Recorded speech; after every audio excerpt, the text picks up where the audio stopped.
Son los depredadores más peligrosos del mundo. No cabía duda de que eran para causar dolor. Luego pensé que allí había muerto gente. Son los asesinos más fríos, astutos y sanguinarios.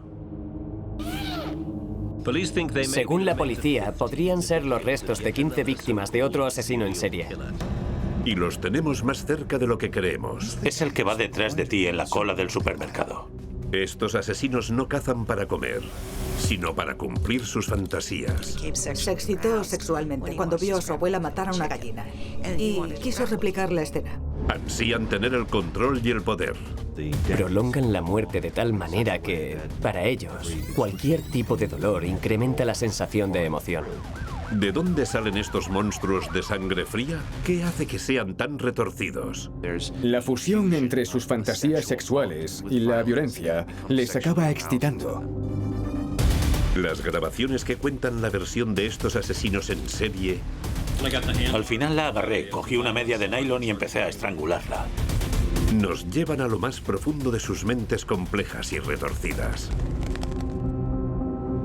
La mente de un psicópata, sádicos sexuales. Advertencia, este programa contiene historias e imágenes que pueden herir la sensibilidad del espectador. El 22 de marzo de 1999, una mujer corría aterrorizada por una carretera rural. Estaba desnuda, solo llevaba un collar de perro y arrastraba una cadena de unos 2 metros. La joven irrumpió en la primera caravana que encontró pidiendo ayuda a gritos. La propietaria llamó a emergencias. Llamo porque una chica ha entrado en mi casa diciendo que la han violado. Lleva una cadena a rastras. Por favor, manden a alguien cuanto antes. La chica está completamente desnuda. Dice que la han tenido retenida durante 3 días. Los hechos que relató eran horribles. Dijo que un hombre la había raptado en Albuquerque, la había llevado a una especie de sótano que tenía en su casa y la había encerrado allí. La encadenó a un pilar. Le había puesto una cama y un cubo para que hiciera sus necesidades y estuvo violándola y torturándola reiteradamente durante 3 días.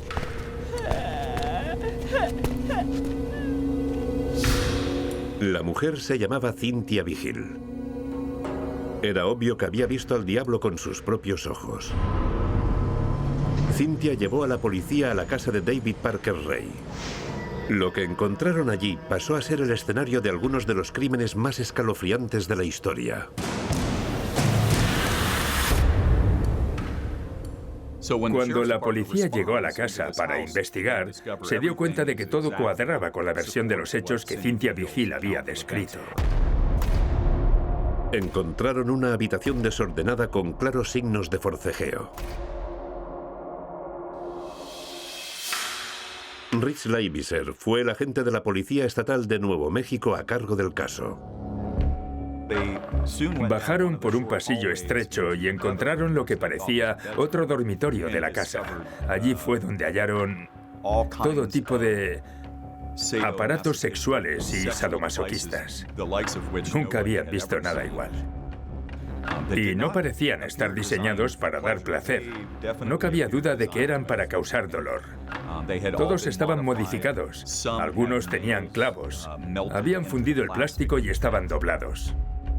A continuación inspeccionaron un tráiler que había junto a la casa. Ninguno de los policías estaba preparado para ver lo que vio allí.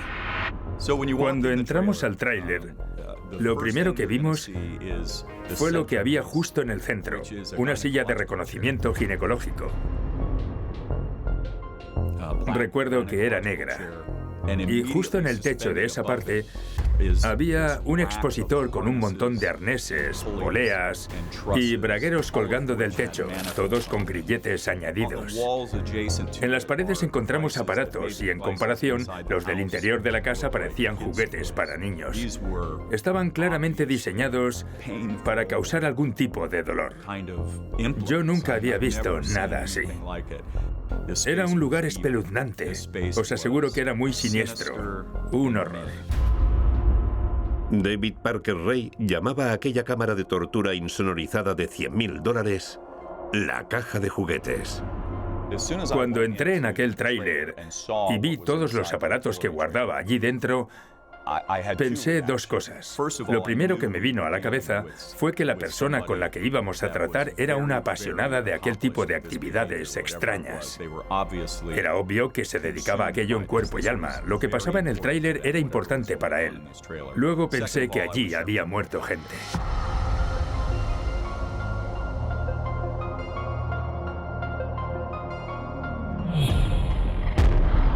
David Parker Ray era un asesino en serie.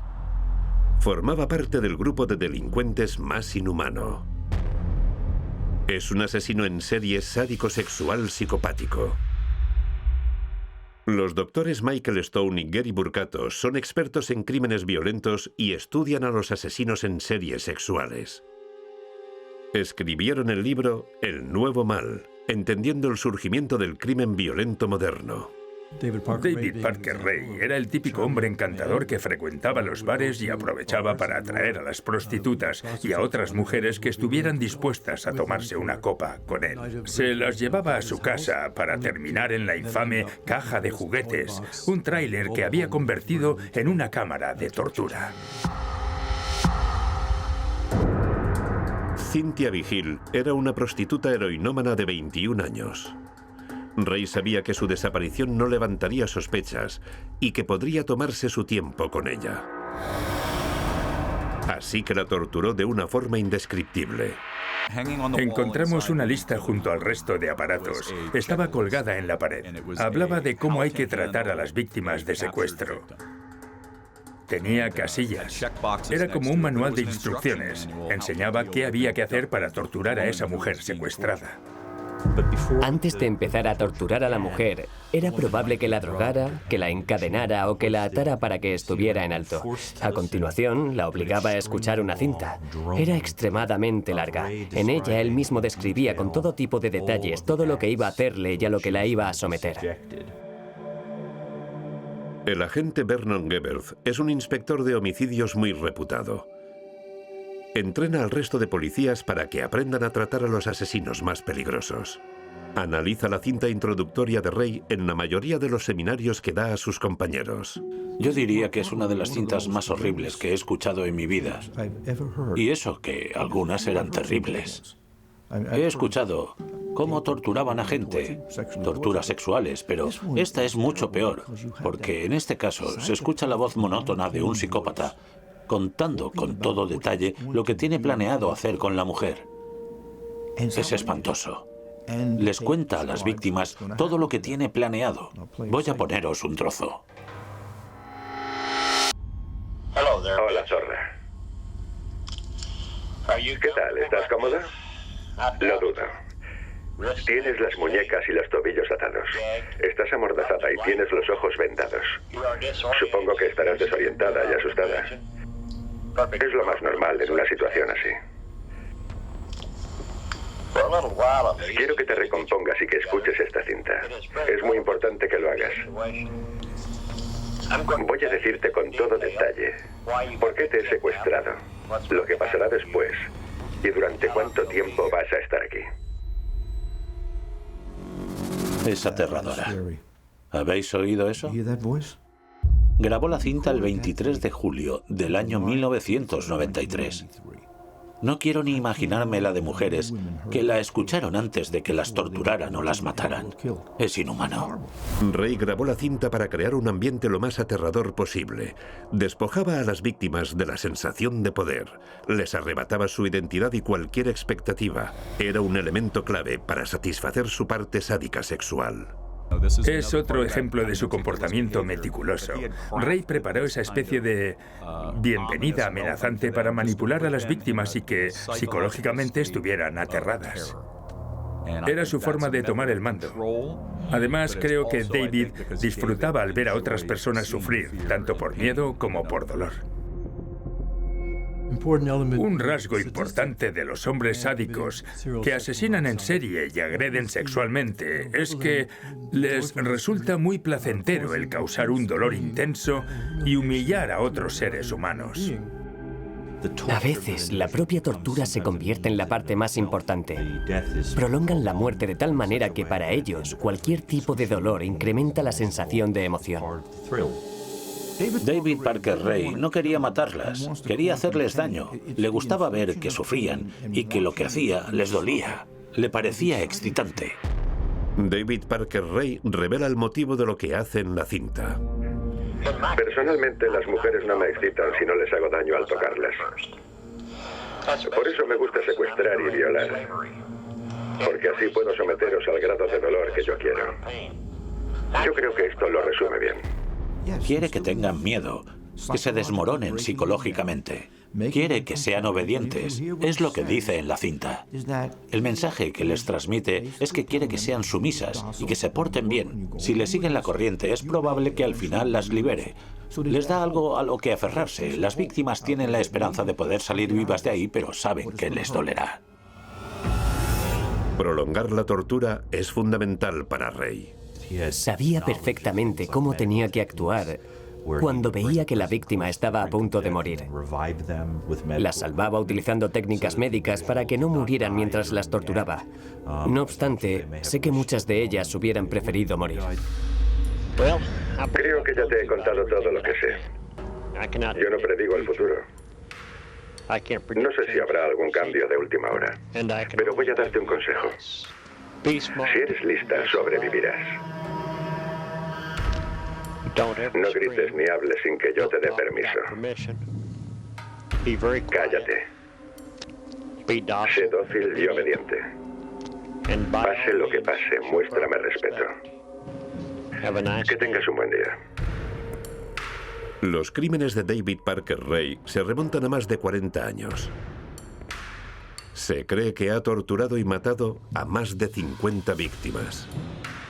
Como investigador, yo diría que es un depredador humano. Clínicamente diría que es un sádico sexual psicopático, pero a nivel espiritual yo digo que es el mismísimo demonio. Es como un fantasma que no busca ni fama, ni gloria, ni reconocimiento. Pasa entre la gente sin llamar la atención. El tipo de asesino en serie más aterrador es el de los sádicos sexuales psicopáticos. A ellos no les basta con asesinar. Son monstruos adictos a violar y torturar antes de matar. Y el origen de su maldad es que son psicópatas. Así diagnostican al 95% de los asesinos en serie. La doctora Brianna Fox es una experta en psicópatas, asesinos en serie y delincuentes violentos. Los psicópatas suelen ser personas narcisistas, frías e insensibles. Tienen muy poca empatía con la gente y están dispuestas a romper la ley y saltarse las reglas para conseguir lo que quieren. Son personas con pocas emociones. No se sienten mal cuando cometen delitos o hacen daño a los demás. Son rasgos muy característicos de los individuos que atentan contra otras personas, los que asesinan. No todos los psicópatas son criminales, pero es una característica muy común en los asesinos en serie. Y lo que más llama la atención es lo normales que parecen. David Parker Ray era un mecánico del Departamento de Parques del Estado de Nuevo México. La verdad es que era muy inteligente. Era un trabajador del Estado. Creo que en el 95 le dieron el premio a Empleado del Año. Increíble. Nadie sabía qué hacía cuando estaba solo. Confiaban en él, así que no le supervisaban. Era un hombre que siempre actuaba y trabajaba por su cuenta. A los ojos de la gente, todo iba bien.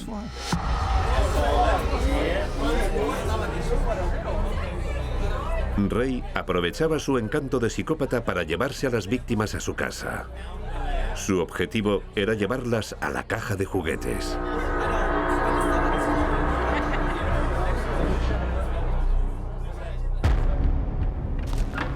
Una de sus artimañas favoritas era la de hacerse pasar por policía.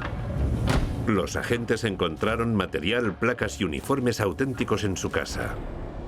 Cynthia Vigil, la joven que logró escapar, fue atraída por aquel mismo engaño. Una mañana iba a entrar a un restaurante y apareció un chico. Se puso a hablarme. Me estaba llamando. Parecía policía, así que fui a hablar con él. Me dijo que estaba detenida. Y me puso las esposas. Me metió en su camioneta y me llevó a Elephant Butte. Y luego me hizo cosas horribles. Vigil fue otra de las esclavas sexuales de David Parker Ray. Se convirtió en su amo. Pero lo peor era que Ray tenía una cómplice. En la sala de juegos había alguien más, una ama. La Policía Estatal de Nuevo México inspeccionó la casa de David Parker Ray, un asesino en serie sádico de 59 años. Encontraron un tráiler insonorizado convertido en una cámara de tortura. Dentro tenía artilugios y herramientas que utilizaba para cometer crímenes atroces. Eran la prueba de que Ray era en realidad un asesino en serie sádico sexual y psicopático. Pero para sus vecinos y compañeros de trabajo era un hombre simpático y de lo más normal. Cuando hablabas con David, daba la impresión de que era un hombre inteligente, elocuente y con un humor algo sarcástico. Nadie se hacía una idea de cómo era de verdad. No parecía que fuera una persona malvada o capaz de comportarse de aquella manera tan cruel. Se le daba muy bien ocultar esa faceta suya a la gente de su entorno. Pero el encanto de Ray no era lo único que atraía a sus víctimas. Los agentes descubrieron que convenció a cómplices para que le ayudaran a llevar a cabo aquellos actos descabellados. Uno de ellos fue su propia hija, Jessie Ray. Además, tenía una hija. Solía ayudarle a llevar a las mujeres a la caja de juguetes. Una vez en un bar, la joven golpeó a una de ellas en la cabeza con un botellín. La habían drogado. Después, se la llevaron a casa para torturarla. Ray vivía con una mujer que era amiga suya. Fue su cómplice durante varios años. Se llamaba Cindy Hendy. Él era el amo del calabozo y ella la ama. Para sorpresa de todos, Cindy y Jessie atrajeron a muchas de las víctimas. Además, Cindy también participaba en la tortura de muchas de aquellas jóvenes. Incorporó una cómplice femenina y eso es algo muy poco común. Los asesinos en serie no suelen tener una cómplice mujer que también participe en la agresión sexual a la víctima. Dijo que durante todo aquel tiempo le había ayudado a entregar 18 paquetes, es decir, víctimas. Pero no eran las únicas. Ray también convenció a Roy Yancey, un amigo de Jessie, para que participara. Hizo que el joven asesinara a una de sus mujeres torturadas, Marie Parker. Luego abandonaron su cuerpo en un desierto a las afueras de Truth or Consequences. Al parecer, David tenía una gran habilidad para manipular a la gente. De hecho, se juntaba con personas a las que era fácil controlar, a las que no le costaba manipular. Era importante que fueran mucho menos inteligentes que él. En cierto modo, les lavaba el cerebro. Les daba todo aquello que les faltaba. Hacía que se sintieran bien con ellos mismos. Les llenaba el vacío que había en sus vidas. No sé si lo hicieron por mera gratitud o por el simple hecho de que la relación con él era importante para ellos, pero logró convencerlos para que hicieran lo que a él le apeteció. Cynthia Vigil escapó y descubrieron la caja de juguetes. Así que David Parker Ray y Cindy Hendy fueron detenidos. Ray declaró que solo intentaba ayudar a Vigil a que dejara las drogas y que el sexo había sido consentido. Aquella fue la versión de David. Dijo que todo el sexo que tuvieron durante aquellos días fue consentido. Era una prostituta, así que declaró que le había pagado. Es la versión que quiso dar y se contó todo con mucha seguridad. Mantuvo su teoría. Mientras tanto, la Policía Estatal y el FBI crearon un equipo de investigación en Truth or Consequences, Nuevo México. Estaban convencidos de que había más víctimas. Nuestro objetivo principal era llegar a relacionar al sospechoso, a David, con personas desaparecidas. Si demostrábamos que había estado en el momento y en el lugar exactos en los que se había denunciado una desaparición, podríamos relacionar los casos y tendríamos más pistas, obtener pruebas concluyentes. Gracias a aquella investigación, descubrimos que David Parker Ray pudo estar implicado en el 90 o 95% de los casos de desaparición que fueron denunciados o que no constaban. Sabíamos que había estado en el mismo sitio y en el mismo lugar. Pero las víctimas de Ray eran difíciles de localizar. Solían ser prostitutas o jóvenes que se habían fugado y que nadie echaba en falta. Cuando ya las había torturado y matado, se deshacía de los cuerpos en el desierto de Nuevo México o en el lago Elephant Butte que había cerca de su casa. A pesar de tener el mapa del tesoro de Ray, la policía no pudo encontrar los cuerpos de más víctimas. Lo que tenemos enfrente es el embalse de Elephant Butte y abarca casi 68 kilómetros de largo. Cuando encontramos el mapa había varios lugares marcados. Uno era aquello de allí, lo llamamos Kettle Top. Es la meseta enorme que se ve desde aquí. Otra de las marcas estaba allí, en la isla Rattlesnake. Recuerdo que había otra marca en esta parte del lago, la que se extiende hasta el propio lago Elephant Butte. Los buzos buscaron por todas partes, pero os podéis hacer una idea de lo complicado que fue. Aunque se haga en condiciones óptimas, buscar algo que lleva tiempo bajo el agua se hace muy difícil. David Parker Ray actuó durante décadas sin ser descubierto. No se sabe a cuántas víctimas asesinó. Se le daba bien ocultar los crímenes y la policía no imaginaba que había un asesino en serie suelto en las calles. Pero no todos los psicópatas sexuales sádicos deciden actuar en la sombra. Algunos anhelan ser el centro de atención, como ATM, al que se le conocía por atar, torturar y matar.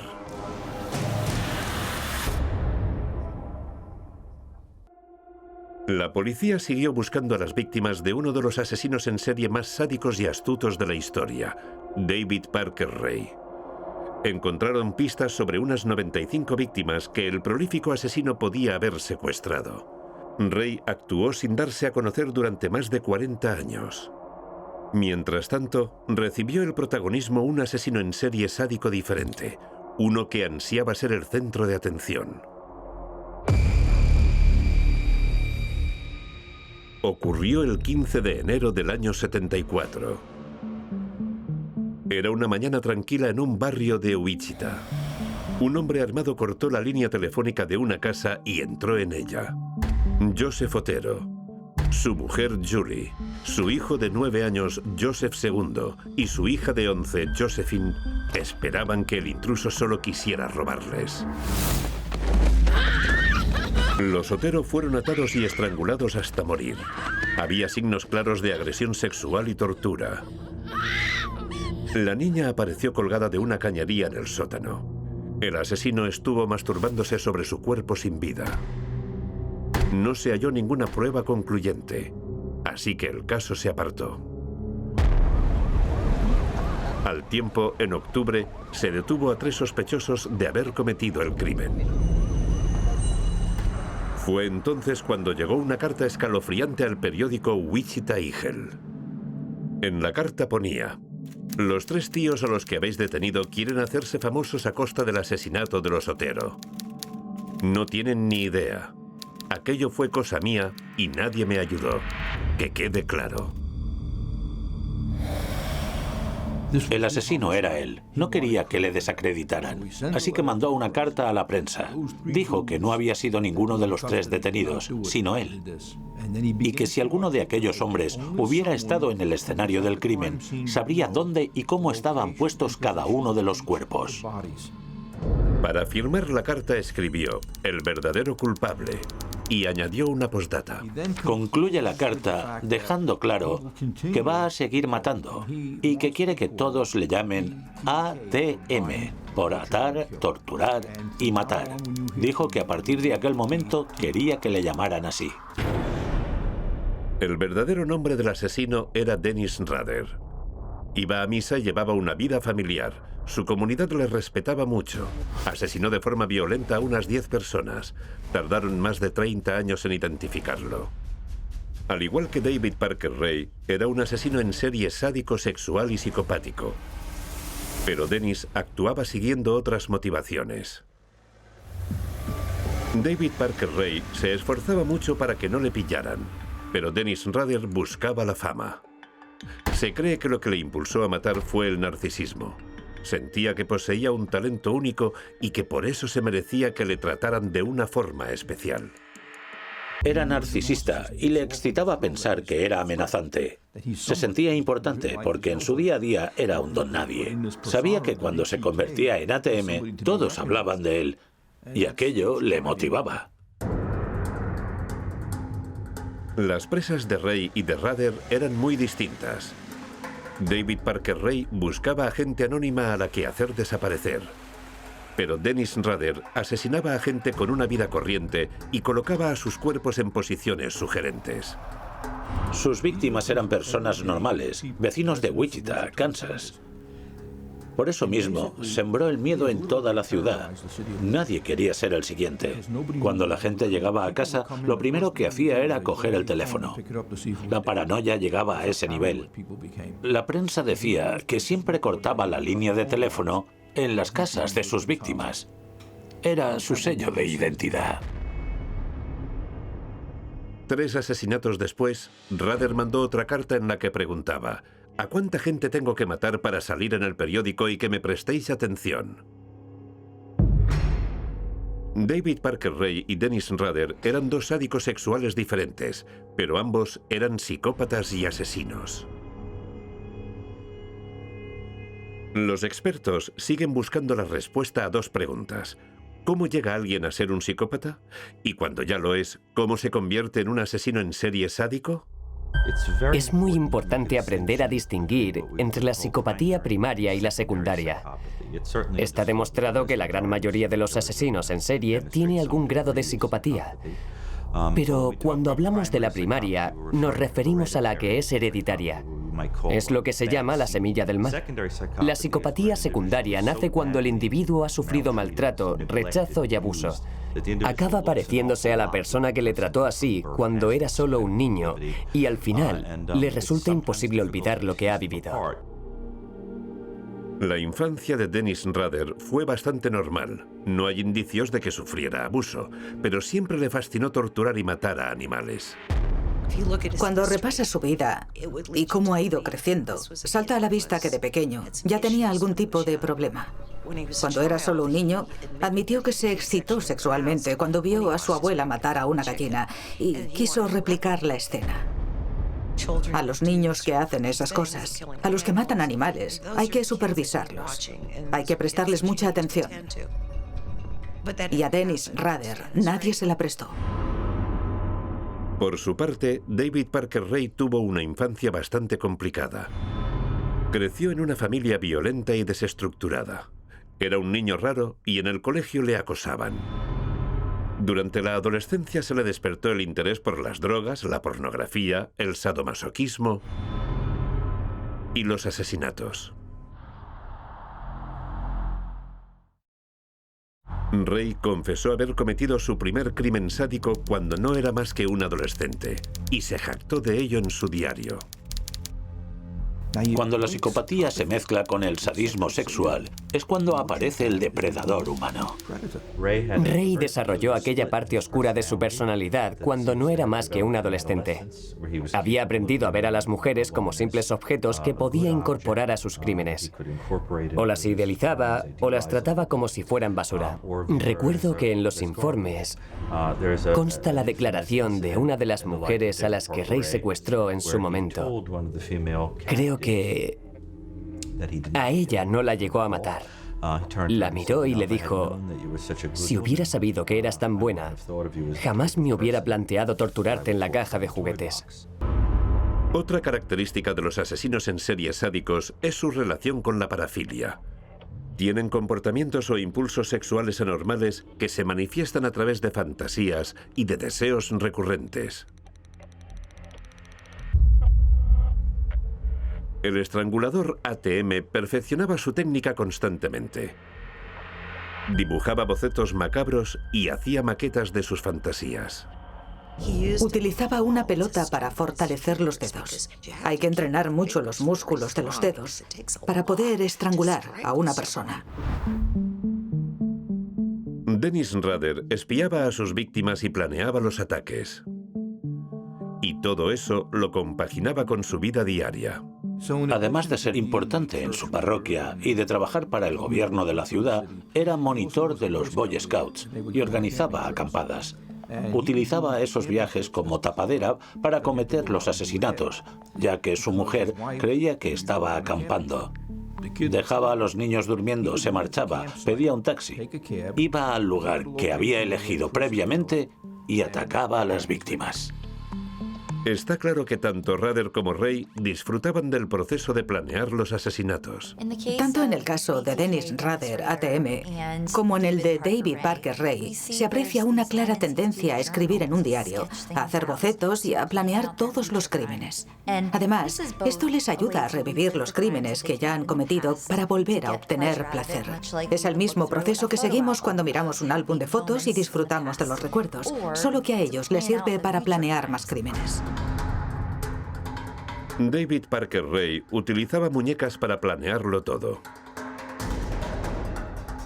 Compró muchas muñecas y las modificó hasta convertirlas en una especie de figuras de acción para practicar. Las desnudaba. Fabricó todo tipo de artilugios para colocárselos. Las ponía en el tráiler como decoración. Lo más inquietante de los diarios era que Ray había registrado sus fantasías de tortura durante años.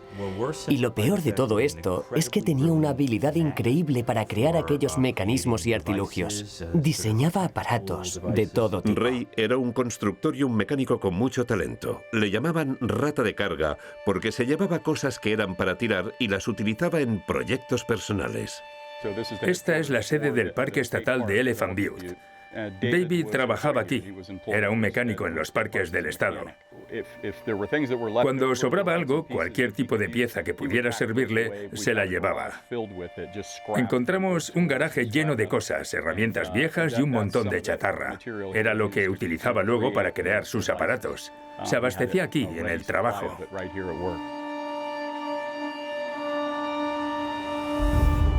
Rader y Ray asesinaron y torturaron durante décadas. Ray creía que era invencible y que nunca le atraparían, y Rader se creía más listo que los policías y le retaba a encontrarle antes de que volviera a matar. Los asesinos en serie sádicos son los depredadores más peligrosos del mundo. David Parker Ray y Dennis Rader cometieron algunos de los crímenes más atroces de la historia. Pasaron varias décadas cometiendo crímenes macabros. Los asesinatos eran parecidos, pero utilizaban métodos muy diferentes.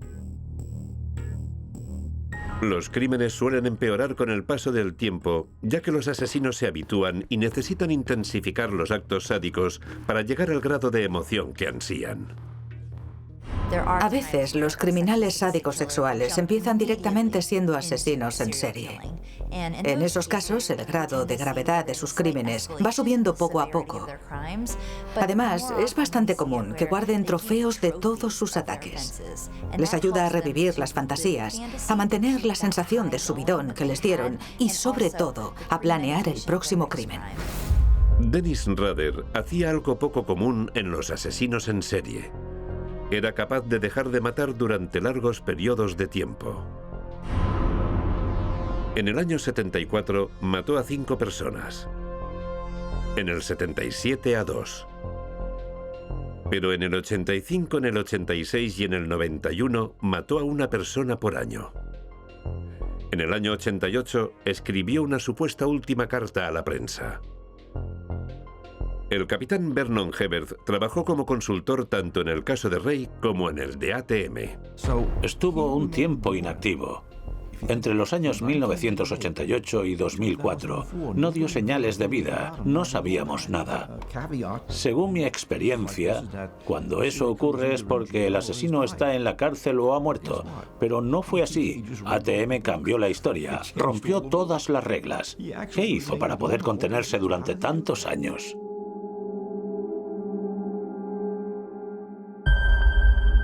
Dennis Rader se llevaba trofeos de los asesinatos y los utilizaba como juguetes eróticos de forma muy retorcida.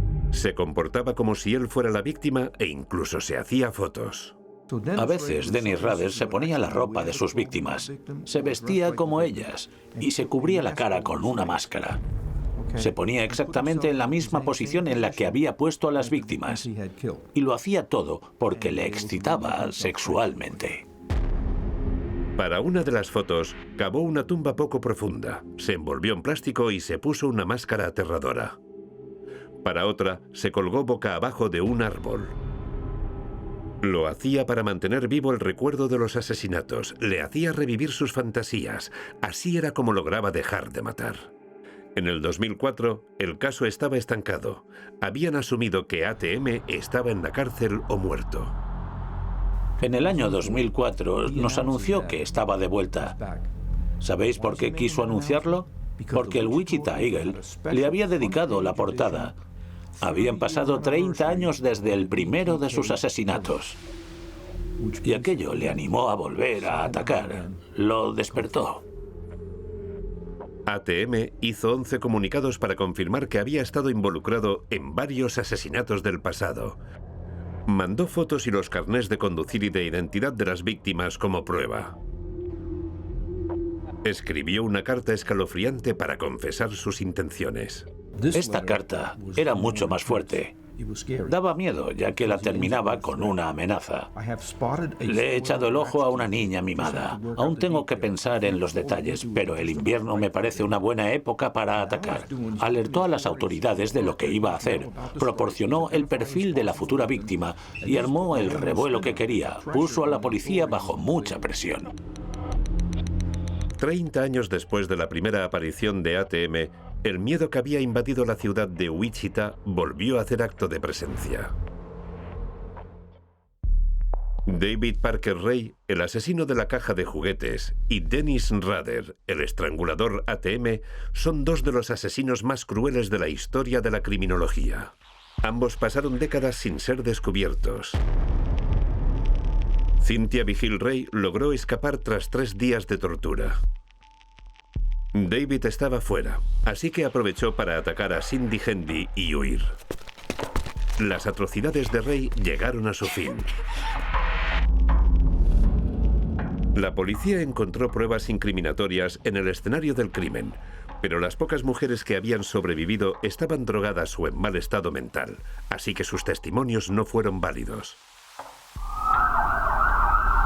Los agentes buscaban pruebas que demostraran los asesinatos. Inspeccionaron el desierto y el lago en busca de cadáveres, pero no encontraron nada. Durante el primer juicio, el juez se opuso a que reprodujeran la cinta introductoria de Ray. Además, el jurado no llegó a un acuerdo. Los fiscales no estaban dispuestos a rendirse, así que pidieron que se le volviera a juzgar. Aún así, no podían condenarle por asesinato sin tener ningún cuerpo. No obstante, la segunda vez sí que reprodujeron la cinta. Al final, en 2001, condenaron a Ray por secuestro y tortura y le condenaron a 224 años de cárcel. David no mostró ningún tipo de arrepentimiento. No hizo aquello porque no fuera consciente de la magnitud que iba a tener. Lo sabía, pero no le importaba. Su hija Jessie Ray colaboró en la investigación, así que le concedieron la libertad condicional. A Cindy Hendy le cayeron 36 años de condena. Consiguió la libertad condicional en el 2019, cuando pasaron la mitad de los años dictados. Roy Yancey también cooperó y accedió a decir dónde estaba el cuerpo de Marie Parker, pero ya no estaba allí. Ray sabía que Roy les diría dónde estaba el cuerpo, así que fue allí, lo desenterró y lo llevó a otro sitio. Era muy inteligente, mucho, pero muy malvado. Cuando Roy Yancey fue detenido y confesó lo que había hecho, llevó a la policía hasta allí, era donde lo había enterrado, pero no lograron encontrar nada. Roy Yancey fue condenado a 22 años por el asesinato de Marie Parker. David Parker Ray entró en la cárcel, pero murió solo 8 meses después de un ataque al corazón. Murió 8 meses después de que le condenaran en la cárcel de Jobs, Nuevo México. Fue algo Muy frustrante, sobre todo porque nos quitó todas las esperanzas. Al morir nos hizo perder la oportunidad de hacer justicia y ayudar a las familias de todas sus víctimas de algún modo. Queríamos que supieran la verdad. Esa gente sigue con la casa llena de fotos de sus hijas. Siguen pensando en ellas. Y están muertas, no volverán. Y no pudimos hacer nada para ayudarlos. Por eso la muerte de David fue tan frustrante para todo el cuerpo de policía. En el 2004, 3 décadas después del primer asesinato de Dennis Rader, el caso ya estaba archivado. No obstante, empezaron a llegar cartas y documentos a las redacciones de los medios de Wichita. El ego y el narcisismo del estrangulador ATM fueron su perdición. Al final, la policía pudo localizarlo gracias a que mandó un disquete a un periódico. Los agentes rastrearon el envío y descubrieron que lo habían mandado desde la Iglesia Luterana de Cristo de Wichita. Fue entonces cuando identificaron a Dennis Rader, el presidente del Consejo de la Congregación. Por fin tenían a ATM.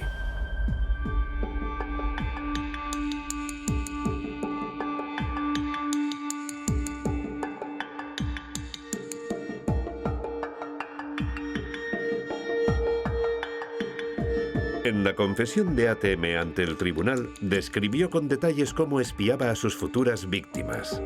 Fue muy frío y llamaba a los asesinatos proyectos. Habló de Catherine Bright, su sexta víctima. Me gustaba tener varios proyectos. Seguía y observaba a varias personas de la ciudad. Catherine Bright era una de ellas, pero bueno, no era más que un proceso de selección. Lo intentaba y si no le veía futuro, pasaba a otra cosa. Una parte de la negociación de culpabilidad era que tenía que admitir lo que había hecho frente a los familiares de las víctimas. Pero cuando lo hizo, parecía estar leyendo la lista de la compra. No mostró ningún tipo de emoción. Decía cosas como: me descubrieron, así que los eliminé. Eso es lo que se dice al sacrificar animales, cuando no te queda otra. Y dijo eso, que tuvo que eliminarlos. Los 45 minutos de confesión de ATM son una clara prueba de la poca compasión que sienten los psicópatas. Después de estrangularla con el cinturón, se lo quité y la até con las medias. Y justo después, me masturbé. En agosto del año 2005, condenaron a Dennis Rader a 10 cadenas perpetuas consecutivas. Los asesinos en serie sádicos no muestran remordimientos ni compasión. Pero no hay que olvidar cómo se sienten los familiares de las víctimas. Cuando hablamos de los asesinos que matan en serie, en masa o en cadena, intentamos comprender cómo han sido capaces de hacer esas cosas. A veces nos fascina, otras nos horroriza y otras todo a la vez. A mí, lo que me inquieta es que cuando analizamos estos casos, olvidamos que varios seres humanos, gente real, han perdido la vida. La mayoría de las víctimas de los asesinos en serie son mujeres, sobre todo chicas jóvenes. Y me resulta muy difícil pasar ese dato por alto. Cuando veo las fotos de los escenarios de los crímenes o leo lo que les han hecho, no puedo evitar pensar que podía haber sido yo o que alguna se parece a mí. Me es imposible no imaginar el dolor que sintieron o el miedo que pasaron mientras las obligaban a vivir aquellas experiencias aterradoras. Y quiero hacer lo que esté en mi mano para que este tipo de situaciones dejen de ocurrir. La forma correcta de tratar este tipo de casos es intentando aprender de ellos. Me gustaría que el caso de David o el de ATM, ese tipo de asesinatos, sirvieran para descubrir cómo esos hombres llegaron a ese punto, cómo es el proceso y si podemos hacer algo para prevenir que pase, porque eso podría ayudar a salvar la vida de alguna persona. Será alguien que no conozcamos, pero que tenga familiares. Todas las vidas tienen valor y nadie merece morir como murieron todas aquellas mujeres. ¿Qué motiva a los asesinos en serie? Para algunos es un intenso odio hacia la humanidad. Quería castigar a aquellos que tuvieron la suerte de haber crecido en un buen hogar. Otros buscan vengarse por una infancia traumática. Matan a sus víctimas porque quieren vengarse. Y a otros sencillamente les encanta matar. Israel Keys disfrutaba de asesinar. Matar le subía la adrenalina, le excitaba mucho. ¿De dónde salen estos monstruos de sangre fría? ¿Qué hace que sean tan retorcidos? Las grabaciones que cuentan la versión de estos asesinos en serie... Tras la primera vez, vi que no había nada igual. Nos llevan a lo más profundo de sus mentes complejas y retorcidas. La mente de un psicópata. Asesinos de sangre fría. Advertencia, este programa contiene historias e imágenes que pueden herir la sensibilidad del espectador.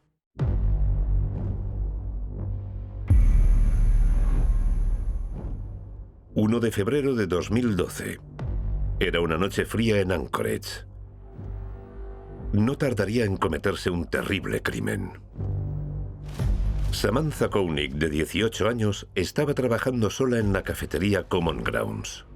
Poco antes de la hora de cerrar, un hombre alto, con un abrigo negro, se acercó a la ventanilla y pidió un café americano. Se quedó ahí mirando mientras Samantha le preparaba el café. Cuando se volvió hacia él, él la apuntó con una pistola. Muy asustada, Samantha levantó las manos sin oponer resistencia. Él dijo, esto es un atraco. Ella se asustó y se alejó.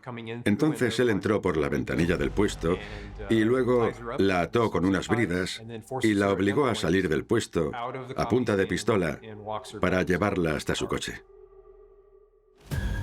El secuestrador se llamaba Israel Keys.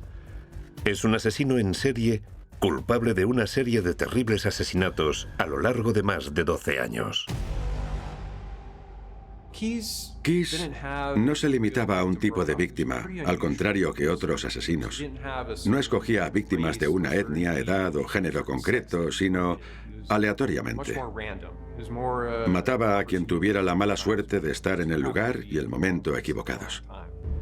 Y aquella noche, Samantha Koenig tuvo esa mala suerte. Keys había decidido atracar esa cafetería en concreto. Su plan original era solamente atracarla, pero cuando llegó y vio a Samantha, cambió de opinión y la secuestró. Keys le dijo a su víctima que solo la estaba secuestrando para pedir un rescate. No quería asustarla mucho. Llevó a Samantha a un cobertizo cercano a su casa y la ató y amordazó. La novia y la hija de 10 años de Keys estaban a pocos metros de allí, durmiendo en la casa. La llevó al cobertizo, la ató, la amordazó y la dejó allí. Y luego la interrogó y fue hasta su casa, donde tenía aparcado su coche, y le robó la cartera y la tarjeta de crédito y otras cosas. Luego volvió a su casa, fue al cobertizo y entonces la violó. Aún así, Samantha esperaba salir viva de esa pesadilla. Le dio aquí su número PIN, esperando que eso fuera bastante. Lo que no sabía era que Keys ya había tomado una decisión. Keys estranguló a la pobre muchacha. Sabemos que le gustaba sentir el subidón de adrenalina y tener control sobre sus víctimas. Le gustaba verles pasar miedo. Y sabemos que violaba a sus víctimas. Sorprendentemente, Keys siguió con su vida tras el asesinato. Después de matar a Samantha, se puso una copa de vino y volvió a entrar en su casa, donde dormían su novia y su hija. Y por la mañana, él y toda su familia se marcharon a disfrutar de unas vacaciones. Volaron a Houston y de allí fueron a Nueva Orleans, a un crucero de una semana. Keys no tuvo tiempo de deshacerse del cuerpo antes de irse de viaje. Antes de irse, metió el cadáver de Samantha en un armario del cobertizo. Según él, hacía tanto frío en Anchorage, en pleno invierno, que el cadáver quedaría preservado mientras él estaba fuera. Mientras tanto, se empezó a buscar a Samantha. Su padre organizó una campaña de búsqueda para encontrarla. Cuando Keys volvió a casa, lo primero que hizo fue comprobar el estado del cadáver. Cuando volvió, el cadáver estaba congelado en el armario y tuvo problemas para sacarlo de ahí. Lo descongeló usando un calefactor y luego violó el cadáver. Entonces Keys hizo algo escalofriante. Mandó una nota de rescate con una fotografía manipulada del cadáver de la joven. Para que pareciera que estuviera viva, le puso maquillaje y le cosió los párpados para abrirlos. Y puso un periódico de unos días atrás junto al cadáver. Por último, lo que hizo fue descuartizar el cadáver. Lo cortó en varios trozos que metió en bolsas de basura y los llevó a un lago que había cerca de Anchorage, que estaba congelado. Hizo un agujero, puso peso extra en las bolsas, las metió en el agua y dejó que se hundieran. El 6 de marzo, Israel Keys fue a Las Vegas. Usó la tarjeta de Samantha para alquilar un coche. La persecución dio comienzo. Por entonces, los investigadores aún creían que estaban tras la pista de un secuestrador. No tenían ni idea de quién era ni de la gravedad de los crímenes que había cometido hasta entonces. Keys era un asesino psicópata de 34 años. Como tantos otros monstruos, fue capaz de cometer actos espeluznantes sin dejar de llevar una vida normal. Fue capaz de mantener estas dos vidas por separado y vivir dos identidades diferentes. Por un lado, su familia, con mujer e hija, y por otro, un asesino. El investigador de homicidios Malcolm Raymond de la policía de Nueva York lleva más de 30 años persiguiendo a este tipo de psicópatas violentos. Su especialidad eran casos de violadores y asesinos en serie. La gente se piensa que los asesinos en serie son maníacos, que son personas siniestras, raras y repulsivas, y no hay nada más lejos de la verdad. Suelen ser gente simpática, elocuente y amable, de lo más normal. El FBI define la psicopatía como un trastorno de la personalidad. Los psicópatas se valen de carisma, manipulación, intimidación y a veces violencia para controlar y utilizar a la gente con fines puramente egoístas. Los asesinos psicópatas no sienten empatía por sus víctimas, ni se arrepienten de sus crímenes. Y por desgracia, son muy difíciles de detectar.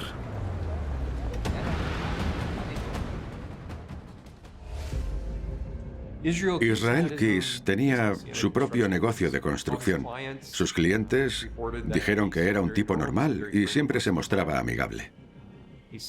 No actuaba de forma extraña y sus vecinos decían que parecía ser un tipo cualquiera, amigable y normal. Pero Israel Keys no era nada normal.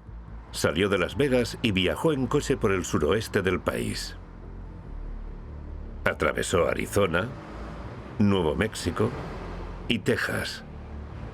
Hizo varios saltos en el camino para sacar dinero de la cuenta bancaria de Samantha. Cuando sacaba dinero, el sistema avisaba a los investigadores de que se había usado la tarjeta en un cajero concreto. La policía acudía allí, pero para cuando llegaban, Keys ya se había marchado para proseguir con su viaje. La policía aún no sabía quién era el fugitivo, qué coche conducía, ni si Samantha estaba con él durante el viaje. Entretanto, la desaparición de Samantha llegó a las noticias nacionales gracias a los esfuerzos incansables de su padre para encontrarla. Israel Keys conseguía ir un paso por delante de las autoridades. Pero entonces el que pasaría a la historia como el asesino en serie más meticuloso del siglo XXI cometió un error impropio de él. Y la policía descubrió la terrible verdad sobre el despiadado asesino en serie. El El asesino en serie Israel Kiss de Alaska secuestró, violó y asesinó brutalmente a Samantha Koenig, de 18 años. Ocultó el cadáver en un armario antes de irse de vacaciones con su familia. Cuando volvió, descuartizó el cadáver y tiró los trozos a un lago helado. Luego le dijo a su padre y a la policía que solo la había secuestrado. La policía le siguió la pista a Kiss gracias a que usó la tarjeta de crédito de Samantha durante un viaje por el sureste del país. Esperaban encontrarla con vida. ¿Cómo funcionaba la retorcida mente del asesino? ¿Qué le llevaba a cometer sus crímenes? El asesinato le había dejado con ganas de más adrenalina. Además de vaciar la cuenta de Samantha, Kiss decidió atracar un banco cuando llegó a Texas. Esto no era nuevo, ya había atracado bancos antes. Entró en una casa en Aledo, un pueblo de Texas. Entró por la fuerza, robó lo que pudo y luego le prendió fuego y decidió quemar la casa para distraer. Es decir, su plan era que la policía acudiera al lugar del incendio y mientras la policía estaba distraída con el incendio, fue al banco que había en Aledo y lo atracó. El asesino continuó su viaje por el sureste del país, pero la policía por fin obtuvo una pista. El asesino, cuya meticulosidad le había permitido escapar de las autoridades durante años, cometió un error impropio de sí. Mientras sacaba dinero de un cajero, la cámara de seguridad captó el coche que Kiss había alquilado. Un Ford Focus blanco del 2012.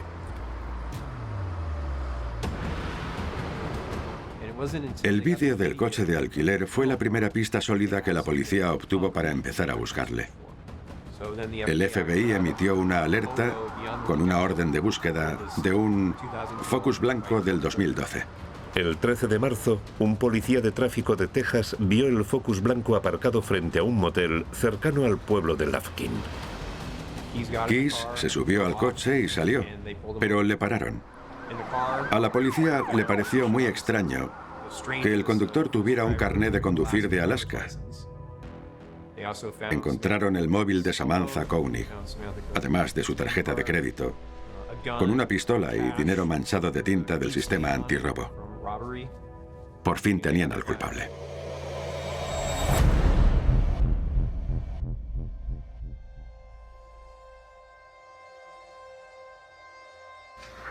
Antes de empezar voy a leerle sus derechos. Tiene derecho a guardar silencio. Cualquier cosa que diga podrá usarse en su contra. Tiene derecho a hablar con un abogado antes de empezar el interrogatorio y a que un abogado esté presente durante el mismo. Si no puede pagar a un abogado, se le asignará uno de oficio antes de empezar. La policía de Anchorage y el FBI interrogaron a Kiss desconociendo al principio que había cometido otros asesinatos. Entonces, el 31 de marzo de 2012, Kiss explicó en detalle cómo torturó y mató a Samantha Koenig. La policía empezó a descubrir la compleja psicología de Israel Kiss. Dejó entrever que había más víctimas, muchas más víctimas. Nadie que me conozca, ni que diga que me ha conocido, sabe nada sobre mi verdadero yo. La gente les dirá cosas que no se corresponderán con nada de lo que yo les diga, porque soy dos personas diferentes. La única persona que sabe la verdad sobre las cosas que les estoy contando ahora soy yo. ¿Hace cuánto que lleva una doble vida? Mucho. 14 años. Durante los 9 meses siguientes, las autoridades intentaron sonsacarle a Kiss información sobre sus crímenes. Tras más de 40 horas de interrogatorios y análisis psicológicos, descubrieron a un asesino en serie con un método meticuloso para matar. A pesar de que Israel Kiss había sido detenido, aún necesitaba tener el control de la situación y de las autoridades. Quería que la situación le resultara beneficiosa, a pesar de que le habían detenido acusado de asesinato. Por ejemplo, solo quería darle a la policía información muy limitada, a pesar de que ya estaba detenido. Estaba dispuesto a negociar, pero tenía peticiones muy específicas al respecto de la información que estaba dispuesto a divulgar. Y solo daría esa información si se le concedía lo que pedía. Los investigadores esperaban que Kiss cooperara para que las familias pudieran pasar página. Kiss solo tenía interés en que le dieran café y cigarros puros. Para empezar, ¿me van a dar un puro? Si me dan uno, les contaré algo. Venga, le traeré uno. Espere. Atraqué un banco. En el pueblo de Tupper Lake. Ese atraco fue cosa mía. Creo que fue el único atraco que hubo en el pueblo en bastante tiempo. Las cámaras de seguridad confirmaron el relato. Los investigadores bromearon diciendo que Kiss usaba pelo real para sus disfraces. Su respuesta fue escalofriante. Dice que usó pelo real. ¿Dónde lo compró?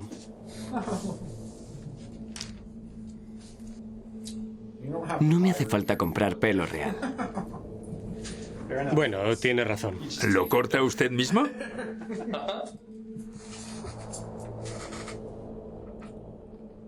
Es gratis.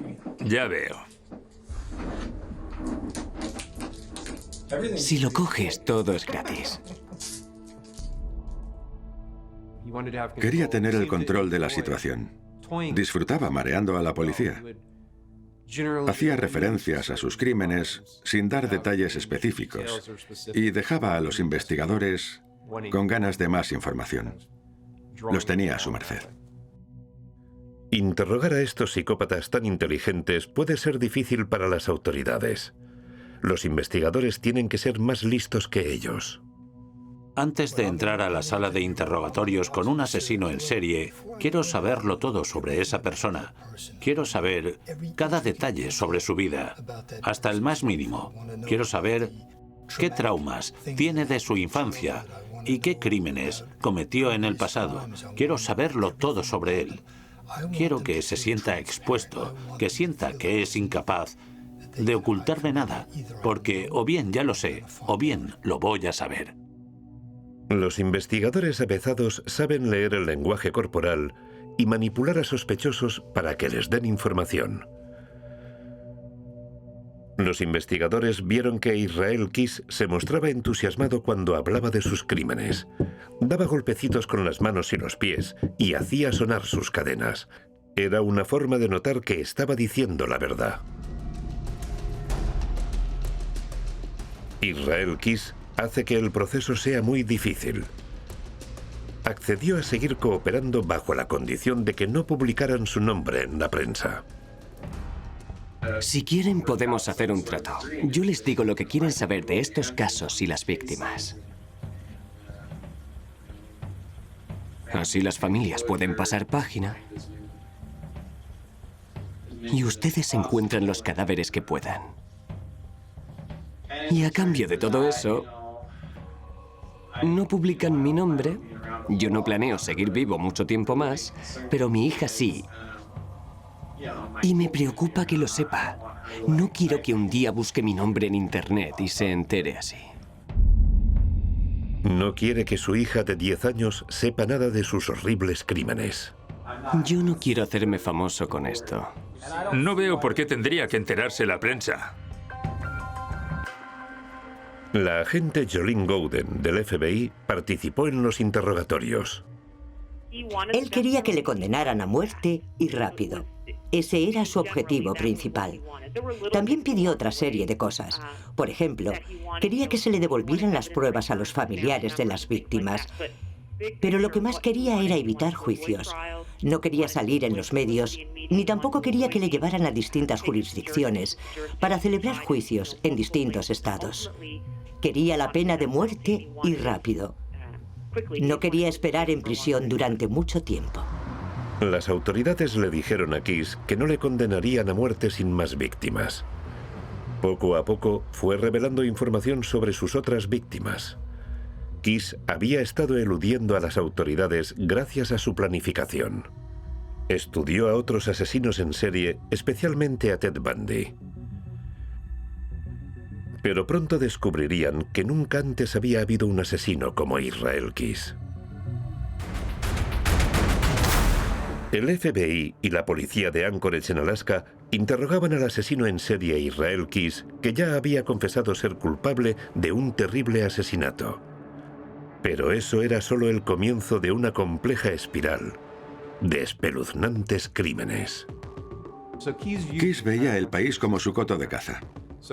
A pesar de que vivía en Alaska, que es un estado más aislado del resto, viajaba a otras ciudades. Por ejemplo, a Chicago.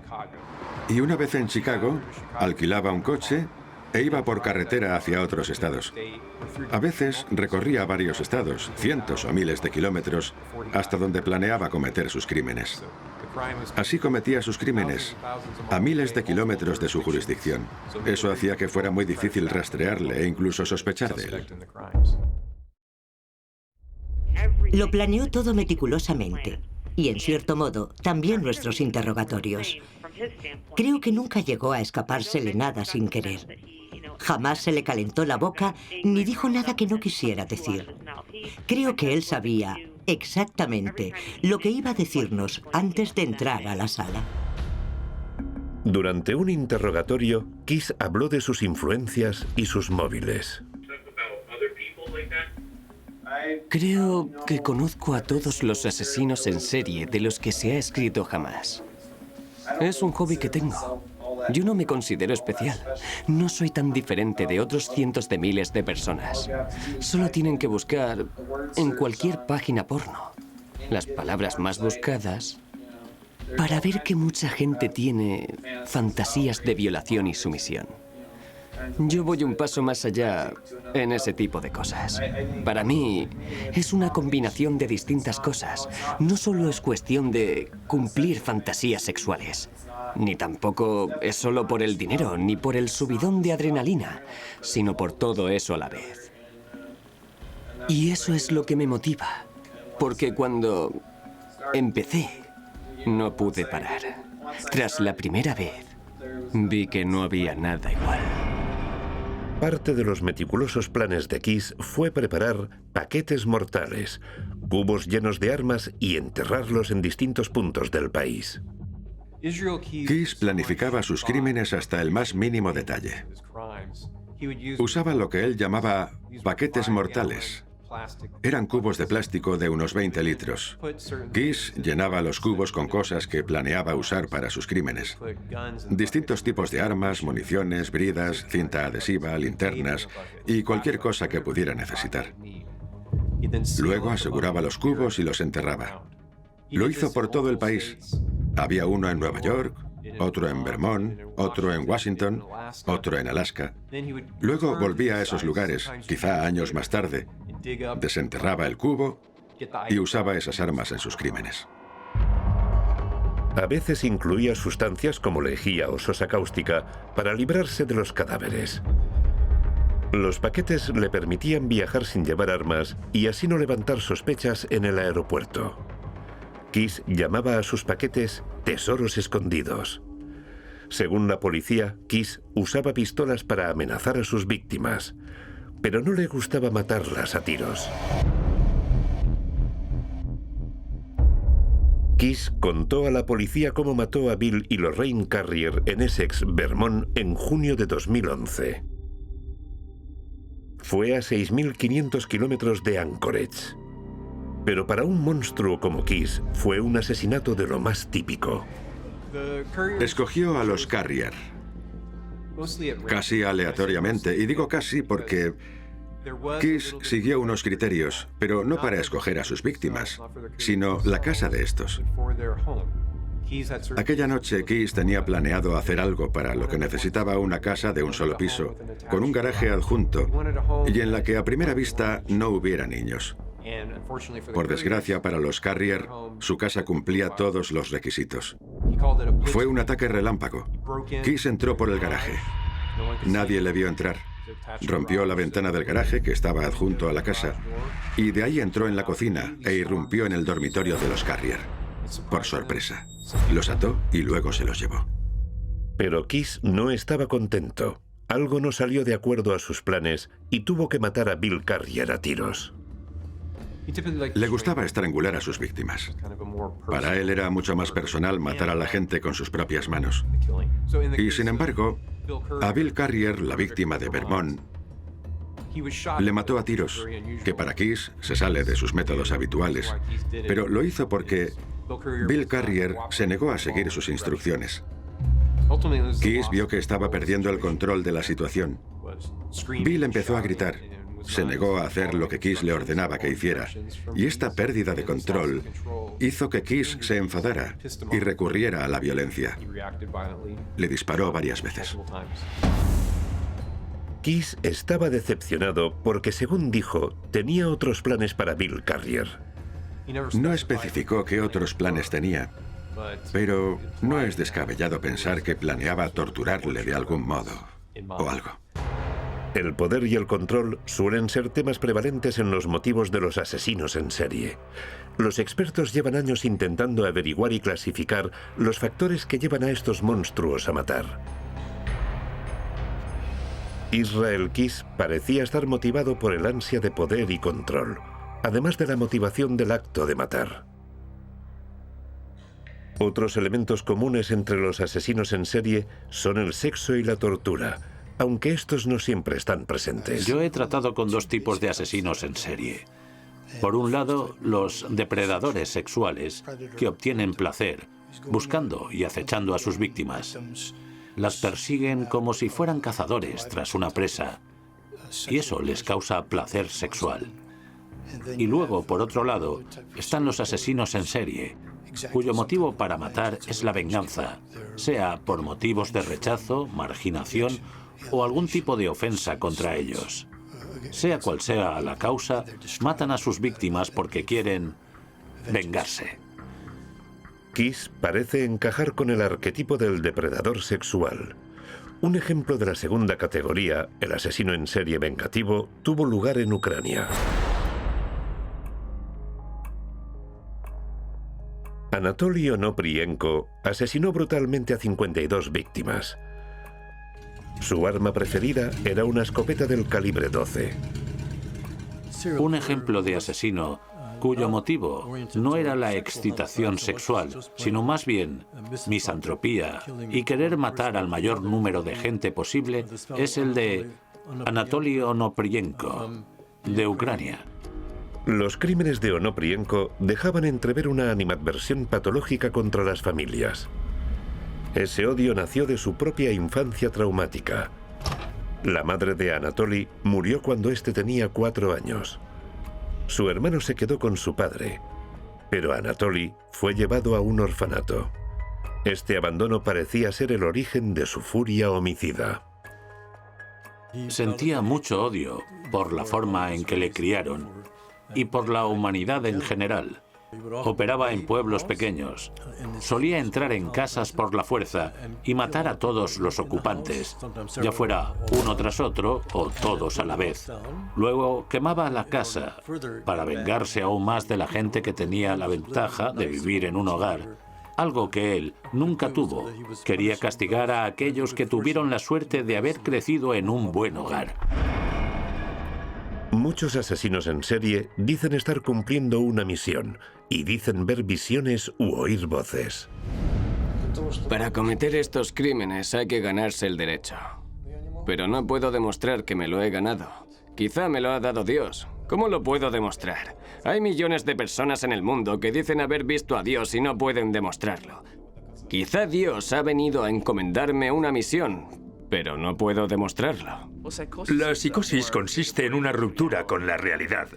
El paciente ve la realidad de una manera muy diferente a las personas que le rodean. Suelen tener delirios y creencias que no se corresponden con la realidad. A veces oyen voces que nadie más puede oír, ven cosas que nadie más puede ver y suelen tener un pensamiento muy desorganizado. Hay una clara ruptura con la realidad. Se les considera enfermos mentales. Los asesinos en serie a veces fingen psicosis para escapar a la pena de muerte. Onoprienko intentó alegar enajenación mental, pero el jurado consideró que estaba fingiendo su enfermedad y le condenó a muerte. No hay una única cosa que haga que un individuo se convierta en un criminal. De hecho, hay múltiples factores. Hay que mirar diferentes componentes y uno de ellos es la relación del paciente con su familia y sus padres, y la relación que sus padres tenían entre sí. Hay expertos que creen que la turbulenta infancia de Kiss influyó mucho en sus ansias homicidas. Israel Kiss creció en mitad de un aislado bosque cerca del pueblo de Colville, en Washington. Tenía 9 hermanos.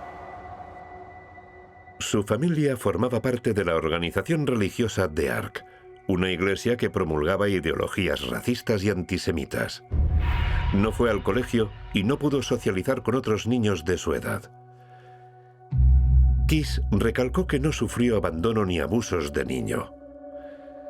¿Sería el extremo aislamiento que vivió en su infancia lo que acabó por convertirle en un monstruo? El asesino en serie Israel Kiss eludió a las autoridades durante décadas. Su meticulosa planificación le permitió matar a un número desconocido de víctimas sin dejar un solo rastro. Los investigadores interrogaron al asesino para intentar averiguar la gravedad de sus crímenes y los motivos de su perversidad. Puede que su turbulenta infancia fuera un factor. Kiss creció en mitad de un aislado bosque cerca del pueblo de Colville, en Washington. Le gustaba cazar y una vez afirmó que mataría cualquier cosa que tuviera pulso. Desde que tenía 14 años había cosas que yo creía que eran normales o que estaban bien, pero que nadie más pensaba que fueran normales. Un día vinieron a visitarnos unos amigos y nosotros teníamos un gato que se metía en la basura. Así que fuimos al bosque, cogí un trozo de cuerda de paracaídas y lo até a un árbol y le pegué un tiro en la tripa. Y desde entonces nadie quiso venir al bosque conmigo. Cuando Kiss era joven, a la edad de 19 años, cometió su primer crimen violento contra otra persona. Estaba espiando a una chica que iba en canoa por un río desde el bosque. Y Kiss decidió que quería matar a esa chica. Así que cuando se separó de la gente con la que estaba, cogió a la chica de su canoa, se la llevó y la violó. Pero luego la dejó marchar. ¿Es solo una infancia problemática lo que convierte a la gente en asesinos? La pregunta más frecuente es si el asesino nace o se hace. ¿Es cuestión de su educación o nacen dispuestos a matar? Esa es la pregunta del millón, y a día de hoy no tiene respuesta. Llevamos preguntándonoslo más de 250 años.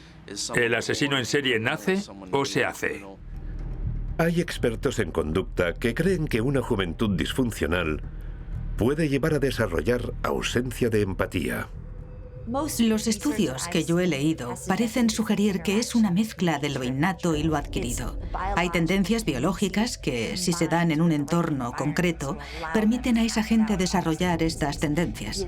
Si un niño muestra predisposición a la impulsividad, el crimen o la falta de empatía, sus padres pueden hacer algo por neutralizarlas, pero si tienen esa tendencia y tienen padres negligentes, esas tendencias pueden crecer sin control e intensificarse. Yo creo que sí existe algo innato e intrínseco que empuja a una persona a convertirse en un asesino en serie Creo que hay factores y estímulos ambientales, además de determinados sucesos en la vida que pueden desencadenar algo en una persona que le convierta en un asesino. Pero creo que debe haber algo ahí de base para que se vuelvan asesinos. Israel Kiss desarrolló su ansia homicida a una edad temprana y siguió perfeccionando su tétrico oficio.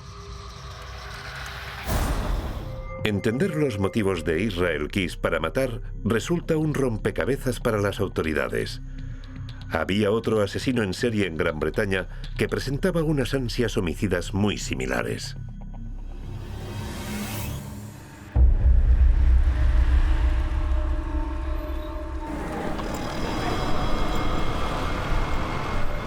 Creemos que la policía ha contactado con los habitantes del 163 de la avenida Melrose porque sus dos perros desenterraron los huesos que había en el 195 de la misma avenida y los enterraron en el jardín.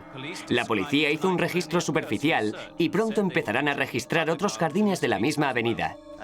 Podríamos decir que hemos encontrado un número considerable de huesos humanos y también parte de una mandíbula que todavía tenía dientes.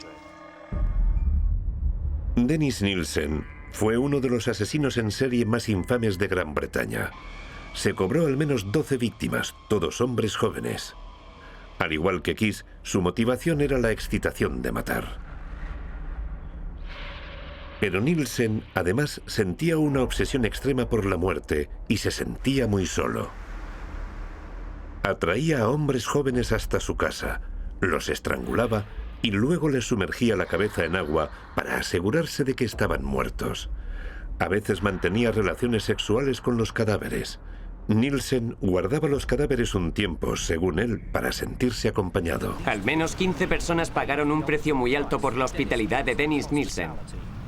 Les mató, descuartizó los cadáveres y luego quemó, hirvió o enterró los trozos. 12 de los 16 asesinatos tuvieron lugar en el piso de Nielsen, al norte de Londres. Escondía los cadáveres en el suelo. La policía le preguntó cuántos cuerpos llegó a tener escondidos a la vez. Contestó, nunca los llegué a contar. Estaban todos ahí revueltos. Al igual que Kiss, Nielsen no parecía tener síntomas de psicosis. Sus creencias y pensamientos eran muy claros. Nielsen fue detenido en 1983 gracias a una tubería atascada con restos de carne humana y los huesos que encontraron los perros. Cuando le preguntaron por qué mataba, Nielsen respondió, «Porque lo disfruto. Ese es un motivo muy válido». En el año 1998, Israel Kiss ingresó en el ejército. Allí empezó a beber mucho y a frecuentar los servicios de prostitutas. Pero también aprendió habilidades que le ayudaron a llevar a cabo sus crímenes. Kiss se alistó en el ejército cuando cumplió los 20 años. Le destinaron a Fort Lewis, en Washington. Allí aprendió técnicas de supervivencia y también aprendió a manejar armas.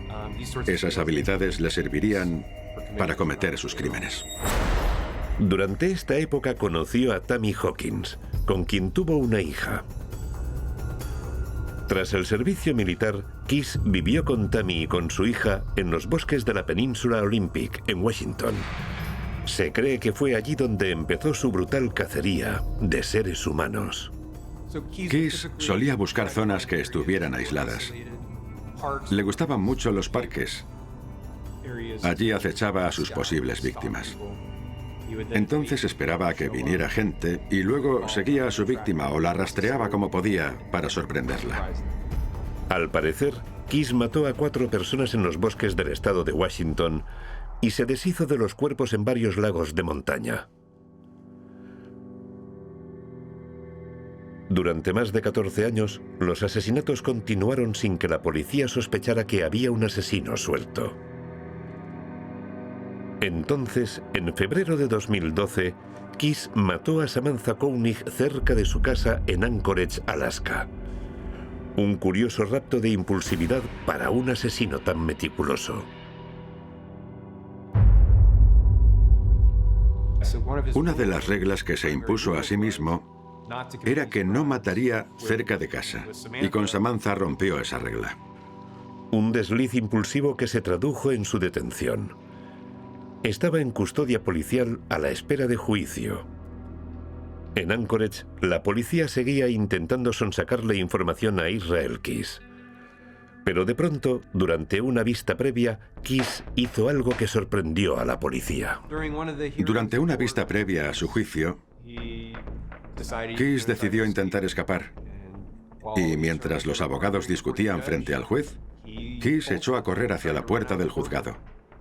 Pero antes de que pudiera alcanzar la puerta, los alguaciles pudieron placarle y reducirle.